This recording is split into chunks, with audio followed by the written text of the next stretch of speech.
c'est Steph. Aujourd'hui, je vais vous montrer qu'est-ce qu'il faut faire si vous êtes touché par une panne de courant qui dure 24 heures. Dès que ça arrive, mon premier réflexe serait d'aller chercher ma trousse d'urgence. Je la range dans un endroit accessible, comme une armoire de cuisine. Je prendrai ma lampe de poche. L'important, c'est d'éviter d'utiliser des chandelles pour réduire les risques d'incendie.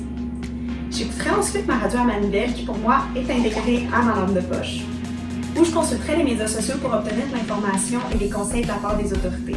Je vérifierai aussi si la panne de courant est seulement dans mon appart ou dans mon bloc.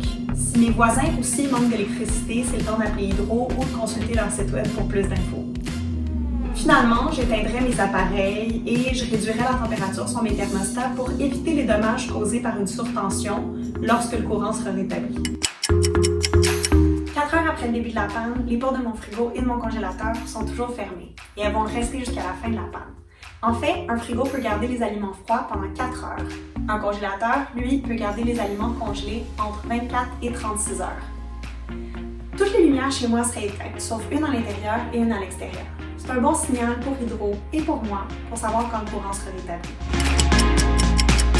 Après 8 heures sans électricité, je plongerai fort probablement dans mes réserves de denrées non périssables, notamment grâce à mon ouvre-boîte manuel dans ma trousse d'urgence. N'utilisez jamais de barbecue au gaz ou au charbon, de réchaud de camping ou de génératrice à l'intérieur. Ils dégagent du monoxyde de carbone. J'éviterai aussi d'aller chercher de la nourriture à l'extérieur parce que je veux éviter tout déplacement inutile, surtout en voiture. Les feux de circulation vont être éteints et les routes seront probablement encombrées. Après 16 heures sans électricité, je pourrais avoir besoin de charger mes appareils pour rester connecté. C'est là qu'une génératrice portative peut être utile. Celle-ci comporte cependant des risques, dont l'électrocution et l'empoisonnement au monoxyde de carbone. Une génératrice portative peut également présenter des risques d'incendie. Soyez prudents si vous en utilisez une. 24 longues heures plus tard, le courant est finalement rétabli.